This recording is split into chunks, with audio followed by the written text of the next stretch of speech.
Hello and welcome to Network. My name is Phumelele Zondi with your technology and social media news. Today we're coming to you from the AI Expo at the Sandton Convention Center. It's SABC Network on Facebook, Twitter and Instagram. News Network at sabc.co.za on email. This week our Twitter poll is asking you about your trust in crypto still, as we've realized that crypto prices are dropping yet again. Results of that are coming up later in the program. Firstly, here's what's coming up in this particular episode.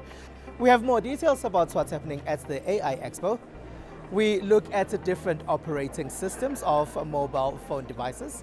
And in our conversation, we chat about cybersecurity, especially now as we're hearing about the illicit flow of cash coming out of South Africa.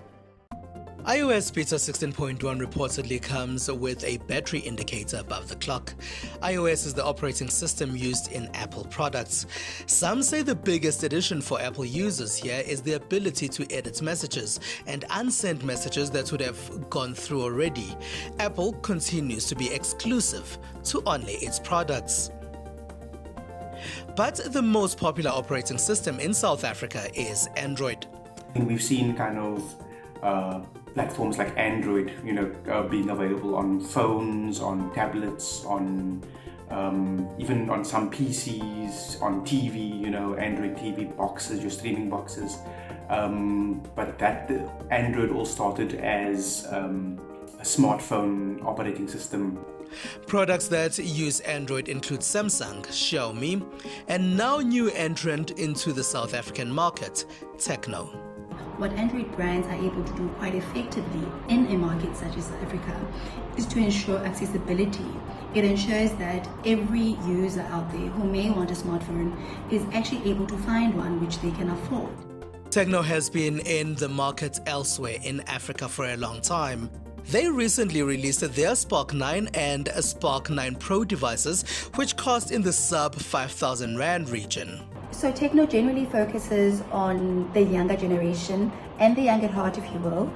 And what we try and do for this market is to marry cutting-edge technology with accessibility. We call them our digital natives, the progressive mavericks. Huawei has been trying to get back to life in many markets since losing Google support for its products. Google owns Android. You remember that their problem started with America's limitation for Chinese companies to access American services and businesses. In China, Huawei is on Harmony OS. In South Africa, they say you can still access an open source version of Android. This device, or all the Nova series that we've just launched, and the same with all Huawei devices currently, still runs on Android with EMUI 12, which is Huawei's customized overlay on Android. EMUI 12 allows you to be able to seamlessly interact with other Huawei devices within the ecosystem. And it is running on HMS. So by virtue of it still being Android applications will run just with Huawei mobile services embedded. Huawei also comes with its own app gallery now. I think the Play Store has been around for over a decade. We've been around for just a couple years. So it is the third largest app store available now. But what I can say is that you've got 99% of what you require. Recently, they launched their latest Nova devices, which they say are largely aimed at the youth market. And Nova has come in as the fashion-focused young device that's really an extension of your personality, but without compromising on the photography or the build quality or the performance aspect. While the exterior of devices, cameras and other features play a critical role in how a lot of people choose which phones and tablets they use, the operating system and what it can do should be mostly top of mind. AI technology makes our lives a lot easier, but the development in the space sometimes moves faster than African governments create policies, and that could pose a few dangers. Here's producer Sandile Hlangani telling us about the policies that exist on the African continent in order to regulate AI. Sometimes there are no policies at all. Artificial intelligence allows systems to figure us out so our lives can possibly improve. This could be from the way we work, do business, to how we eat, and even things that make us happy. It's machines getting smarter than us, even though they are created by us.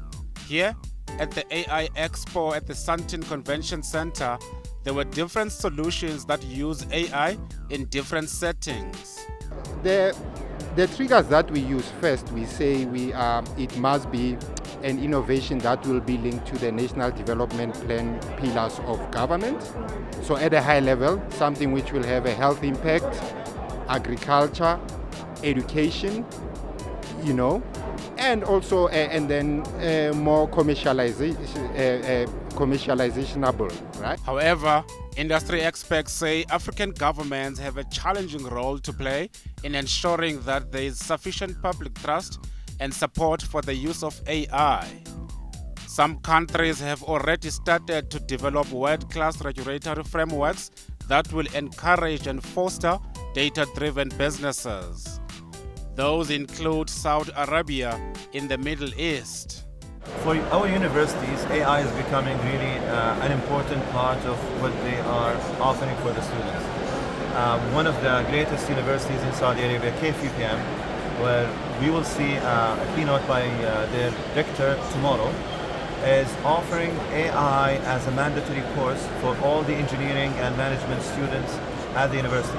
So it's becoming required as mathematics. Now, this is one of the transformations they are applying. There is also an introduction for many master's degree programs, and by the way, they are international. So, and the language of speaking is English. So anyone who is interested definitely is welcome to apply. But they have very high standards, so they have to prepare very well for the tests. Now, that university is offering AI for master's degree. They are offering data science for master's degree. I believe they are also offering some emerging technologies, related studies such as cybersecurity and others. What seems to be happening in Saudi Arabia is still a conversation in South Africa. AI regulation discussions dominated the debate around AI at AI Expo, where some raised concerns about premature and overly prescriptive rules that could dampen innovation. So there's a new regulation. That regulation is hard to come by because it involves looking at the infrastructure. We've seen this with social media, where society is not yet prepared for the problems with social media in the way that it maybe will be with experience. So we need to have a framework where it's very obvious how the money is being made. You need always to understand what the quid pro quo is and not assume it's for free. Free doesn't really exist. Back in Saudi Arabia, meet Samar Al-Amadi, a postgraduate student at King Abdulaziz University in Saudi Arabia. She developed an AI-enabled sign language robot for deaf people. The goal, she says, is to help deaf people communicate independently without relying on another person to interpret. We decided to design this solution for people who are suffering from disabilities because they are a part of our community, and we would love to help them and facilitate their lives. So basically, this solution or this product is work to help them and assist them to communicate and interact with others, especially in meetings or classrooms or family gathering or whatsoever. Basically, the idea, the user who have disability can have the full control of the robot through his mobile. At a global AI summit in Riyadh, civil service leaders from across the globe met to discuss how governments and the private sector can realize AI's benefits while steering around its pitfalls. We established National Center for Artificial Intelligence and Robotics. That center was established in April 2021, which is just more than 2 years today, which is more than only 1 year today. In that center, we have so many initiatives like number one, Catch Them Young, where we organize challenge for children, usually at primary level or at junior secondary school, where we challenge them to identify complex problems in our societies and come up with solutions. We are at a tipping point.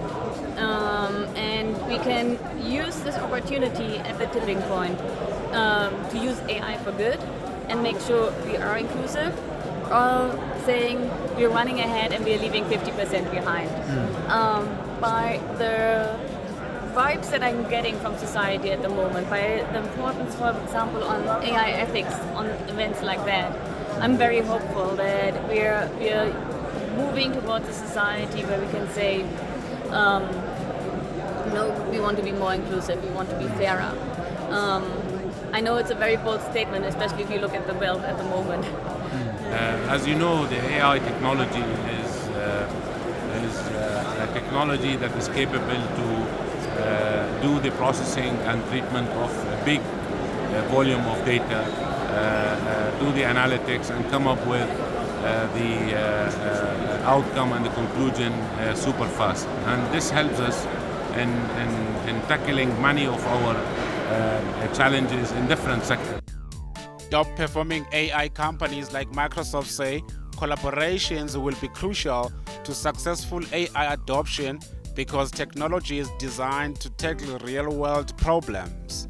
To partner with healthcare innovators, life science companies, providers, payers, regulators to bring that domain expertise and work with patients, public society and these providers to understand what data could you unlock for the purposes of research, translational research, and then real-world impact. While Africa is expected to benefit from technology on show here, issues around the digital divide, connectivity, and talent resource can hamper progress. Let's meet some of the startups that are showcasing here at the AI Expo. From drones to robots maneuvering among us mere mortals, these are some of the innovations showcased at the Artificial Intelligence Africa Expo 2022. Today is the 5th anniversary edition of AI Expo Africa 2022. We traditionally run the event in Cape Town, and then we did 2 editions online because of COVID. So this is our first return back to face-to-face events, and we wanted to bring that to Johannesburg. So the main reason for bringing it here is Johannesburg is an innovation hotspot for AI and 4th Industrial Revolution technologies. And at the event today, we're showcasing real-world applications that companies and consumers can buy today. Some of the AI innovations on display were a robot that is said to have the ability to help change the face of the healthcare industry, as well as possibilities of the metaverse. Sure, so Control Robotics is actually a software business, not really a hardware business, but as you can see, there's many different types of robots that are available on the market that you can purchase for your business, but they're very hard to set up, very costly to set up. So Control is a platform that allows you to set your business up with robots very quickly and get a return on investment from the first day that you bring these robots into your business. So to avoid the long times for development and hiring engineers and integrations, etc. Behind us is a hospital delivery robot. So this robot's intended to move medication around a hospital. That's why it's got the lockable box on it.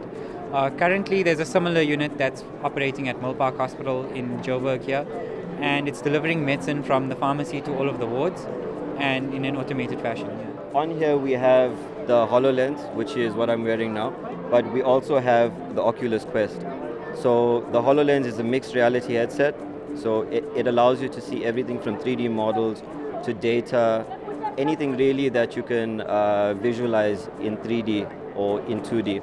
And then together with this, the projects that we're working on at the CSIR are these here, basically focus on the metaverse. So the metaverse is essentially a universe of digital software and 3D content, which allows users to remotely access it, build their own content and build their own virtual worlds in which they can access and socialize with other friends. So at the CSIR now we're working on a metaverse project that allows patients and practitioners to connect with each other remotely. And the focus of the project is mainly to assist with mental health and wellness in the country. We've been experiencing challenges with that.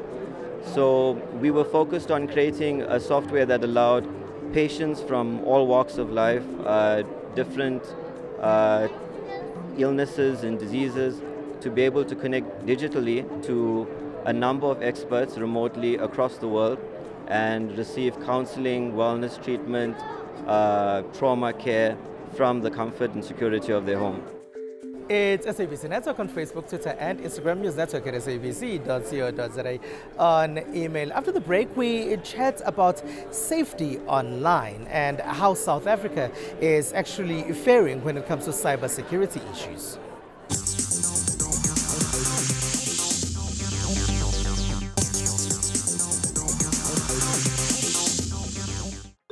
It's SABC Network on Facebook, Twitter, and Instagram. News Network at sabc.co.za.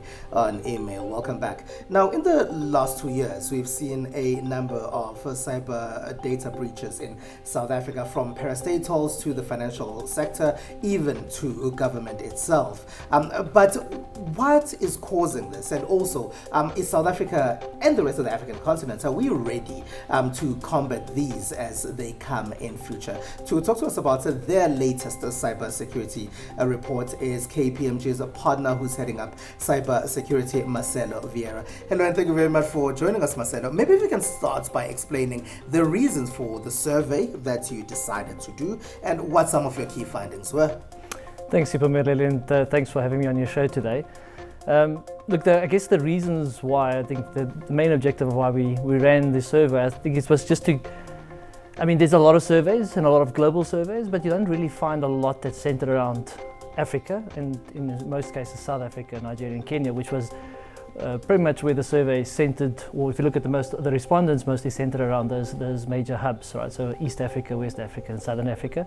Yes, we did have a few more respondents from the broader African community, but most of the respondents came from those three segments. What was good to see out of our survey that transpired was to see that a lot of companies actually have spent quite a considerable amount of time implementing cybersecurity strategies, right? So you're seeing about 75% of our respondents actually say they've got strategies that's aligned to a threat profile, which is good. What you say about a lot of organizations not seeing this as a business risk, but seeing it as an IT risk. So what should be happening there, and what should organizations be doing in order to change that? Because it affects the whole organization, doesn't just affect IT.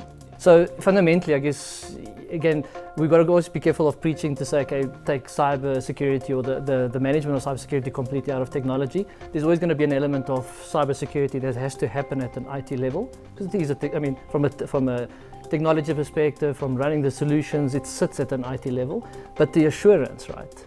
The independent assurance has to be outside of IT. And you're finding businesses are sort of merging the two, right? So the board will look to the CIO to say, give me assurance over my cybersecurity threat or my threat profile, my vulnerability. But that's the same person that's actually implementing and managing that security, right? So there's a bit of a independence, right? There's a bit of lack of, referee and play at the same time. So you'd want to see those functions be split. You want to see, let IT security deal with IT security, let them manage the firewalls, let them manage, all the defense, manage the SOC. But have a function that sits out of that, that's independent, that can cast an eye over the cyber threats and making sure that the organization is well protected, well defended, right? You also then speak about the great resignation that's being seen and the shortage of skills. How bad is the shortage? Look, it's not good, I guess. I think we've all seen it. It's been really a struggle, and I think especially in South Africa, I mean, the South African market is an open market, right? Especially during the pandemic times. The global markets have realized there's great talent in SA. We can all work remote. We're all working from home. We can work remotely. Let's offer them employment contracts, and now everybody's happy already working from home, right? So now you're not only just competing locally, you're also competing with global forces for the talent, right? So if you look at tertiary education, there's a lot more. If you compare it to, let's say, 8 years ago, 10 years ago, there wasn't really varsities or universities offering honors degrees or even master's degrees in information security or cyber security. Nowadays, almost every university has got 1 or 2 or even 3 majors in cybersecurity. So the universities are starting to adopt more of those things, right? There's a lot of programs. I mean, the Foreign Commonwealth Development Office from the UK is funded, put quite a bit of money into Africa, specifically South Africa, Kenya, Nigeria, in helping in building capacity in country and really around cyber awareness. So there's a lot of programs that's run. There's one being run with CEDA, where they've helped develop and unpack cybersecurity risks, provide them toolkits on like peer compliance and just basic cyber hygiene. So there's programs to try build up the skills and grow. Even the banks, if you look at the banks, if you look at the financial services, well, specifically the banks have done quite a lot in building skill, right? And most of the banks have cybersecurity programs. All right, you speak about the 3 countries, right, where the survey was done. Are there significant similarities, differences in those spaces? Look, I think fundamentally we found similarity of the 3 themes that I spoke of. Security being driven with an IT, the skills challenge and lack of confidence. I think we found pretty much very similar across all the continent. But what does stand out is that South Africa does tend to be a bit more mature than the other countries, right? And I think for I would say obvious reasons. I think from a regulatory perspective, especially in the financial services space, very highly regulated, very prescriptive regulations, right? Is there an increase of cyber attacks more cyber attacks rather in South Africa as compared to the rest of the African continent, or is it because we're just hearing a lot more about South African attacks? Look, I guess you're going to get a different answer from different people. But I guess, in my opinion, it's just because it's more visible. I don't think there's an increase between Nigeria, South Africa, Kenya, Angola, Mozambique. I think it's about the same, to be honest. Again, as mentioned, the reality is the threat landscape has changed, right? There's been a big digital explosion. There's a lot more connected devices. So it's going to be natural that there's going to be more threats. Marcello, thank you very much. It's a pleasure. Thank you for having me on your show. It's been a pleasure. Sure, that's Marcello Vieira there, who is a partner in charge of cybersecurity at KPMG. It is SABC Network on Facebook, Twitter, and Instagram. News Network at sabc.co.za on email. Don't go anywhere.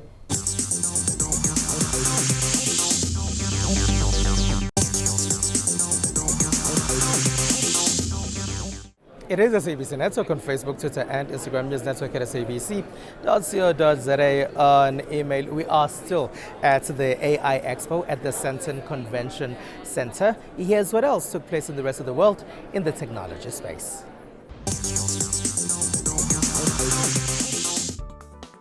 Hawa Shakir puts the finishing touches to an elegant lilac and grey dress, grabs her handbag and steps into a grey Toyota Corolla in front of her home in the outskirts of central Abuja. She is among thousands of Nigerians hailing rides using mobile apps, but her car has something unusual: a female driver. Shakir said the trip on her ride, a ride-hailing app with exclusively women drivers that launched in August, set her mind at ease. So we don't want cases where women have to be on their toes, on the edge when they're using ride-hailing services. So her ride is there to provide safer alternatives for women.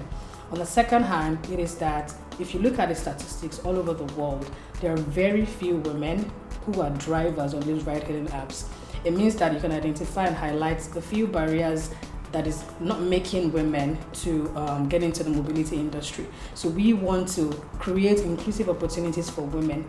Nigeria does not have official statistics on sexual assaults on ride-hailing apps, but there are many stories in local media of sexual assault, robbery, or harassment of female passengers and drivers.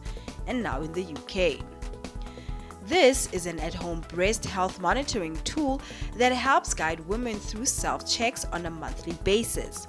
Called Plot, the portable handheld device uses sound waves to monitor breast tissue composition to help in the early detection of abnormalities. So it will guide you through that by flashing on the point you need to check over.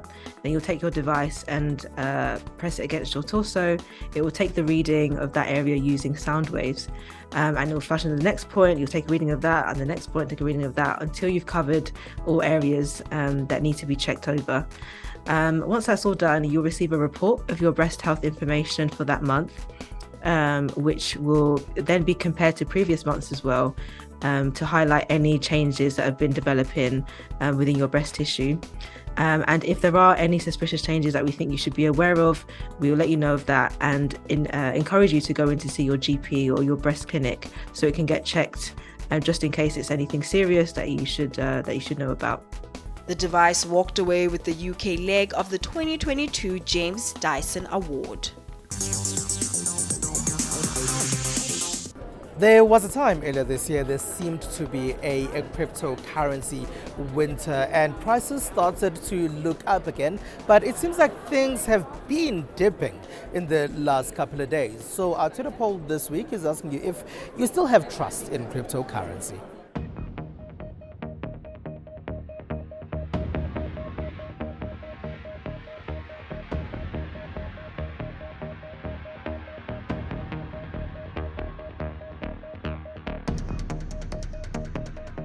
All right, well, we are here, so go the other direction. There we go.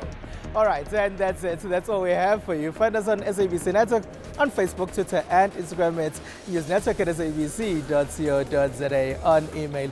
From me, Spumelele Zondi, and the rest of the team right here at the AI Expo.